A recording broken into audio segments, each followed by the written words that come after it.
Okay, family, the next thing we're going to go over is how to deal with all-in situations, okay? So this is one scenario. We're going to go over as multiple ways of doing it, but this is a simple, clean way of dealing with it. I'm going to give you 3 methods to negotiate an all-in situation, okay?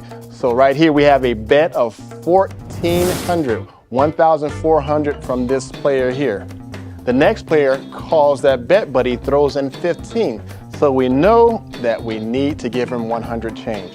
The next player goes all in. So what I do is grab an all in button, give it to that player. He puts it on top of his chips. And remember, it is the player's responsibility to protect their cards. If he doesn't have any chips, it's going to be difficult for him to cover his cards and protect them. So what he can do is take that all in button and place it over top of his chips. All right, so he's all in for 600.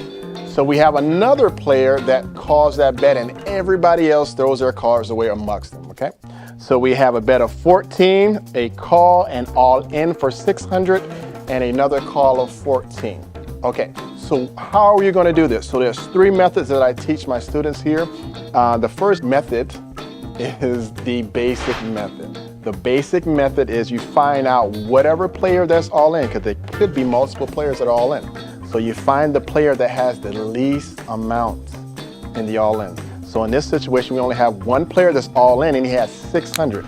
So we're gonna take 600 from each remaining player with cards. So I would take 600 from this player and 600 and 600 from each one of the players and put that into the main pot. That's method 1, okay? The basic method. So method 2 is, what does the player have? So you're gonna ask your question, what does the player have and what the player doesn't have? What the player has and what the player doesn't have. So in this instance, the player has 600. So we have 600 and we have how many active players? We have 1, 2, 3, 4. We have 4 active players. So you're gonna multiply 4 times what that value is. That value is 600. So we're gonna multiply 4 times 600, that's gonna give you 2,400. 2,400 is gonna go into the current pot. And then in this situation, we don't have any pot, so we're working with the main pot. So that 2,400 is gonna go into the main pot.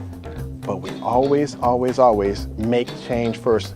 Right here, we see that this player called the 1,400 bet with 15, so we're gonna have to give him change. So here's a simple way of giving change. Just take that chip here and ask somebody at the table, can I get change?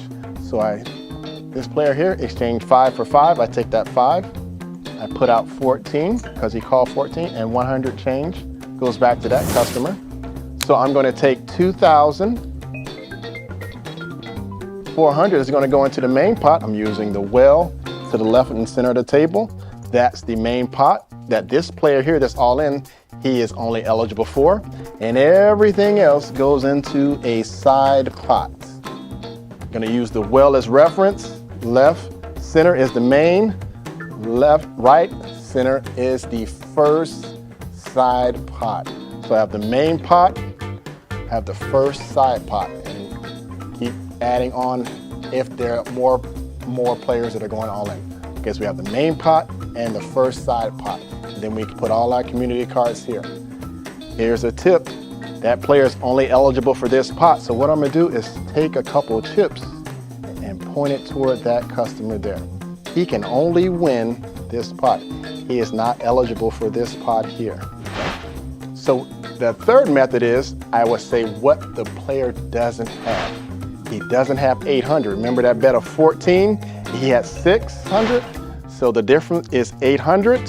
So I would multiply that 800 times everybody else in the pot, excluding the all-in player.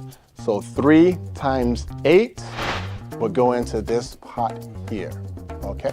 So if we count it out, it should be 2,000 over here. All right, so here we go, everybody. That's how we deal with all-ins.